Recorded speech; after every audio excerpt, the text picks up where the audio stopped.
ডিম পাড়ার হাঁস পালনে সাফল্যের গল্প। ডিম উৎপাদন থেকে বাজারজাতকরণ। গ্রামের পুকুর পাড়ে কিংবা জলাশয়ের ধারে হাঁসের দল দেখা যেন গ্রামীণ জীবনের চিরচেনা দৃশ্য, কিন্তু পরিচিত দৃশ্যের পিছনে লুকিয়ে রয়েছে এক বিশাল অর্থনৈতিক সম্ভাবনা। ডিম পাড়ার হাঁস পালন এখন আর শুধু শখের মধ্যে সীমাবদ্ধ নয়, এটি হয়ে উঠেছে একটি লাভজনক ব্যবসার ক্ষেত্র।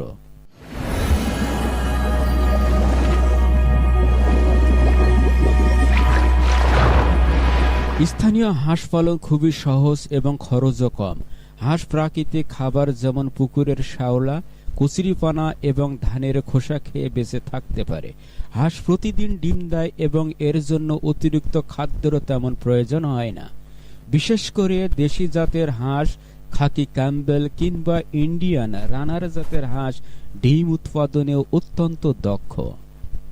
মাগুরার শ্রীপুরের কৃষক মোহাম্মদ আব্দুস সামাদ বলেন, প্রথমে শখ করে 20টি হাঁস পালন শুরু করি।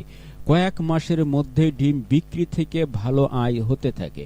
এখন আমার খামারে প্রায় 200টি হাঁস রয়েছে।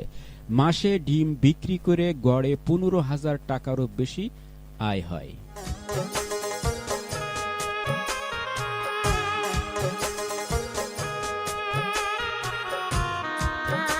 প্রতিদিন সকালে হাঁস ডিম দেয়, যা দ্রুত সংগ্রহ করতে হয়।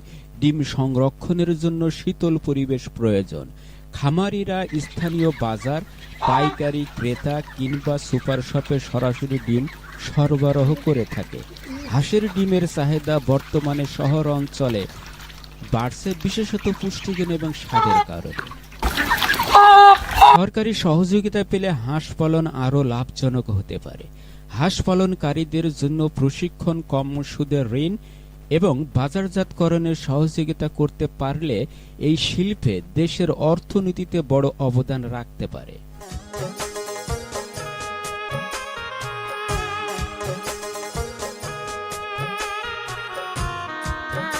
ডিম পাড়ার হাঁস পালনে এখন গ্রামীণ জনগোষ্ঠী তাদের আয়ের নতুন সম্ভাবনা দেখছে। কম খরচে বেশি লাভের এই ক্ষেত্রটি হয়ে উঠেছে কর্মসংস্থানের এক উজ্জ্বল দৃষ্টান্ত।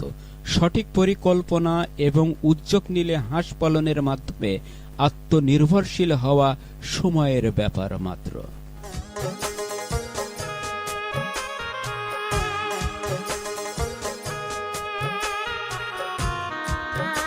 সম্মানিত দর্শক শ্রোতাবৃন্দ, যারা হাঁস পালন করছেন এবং যারা হাঁস পালন করার আগ্রহ প্রকাশ করছেন, তারা অবশ্যই কমেন্টস বক্সে জানিয়ে দিন।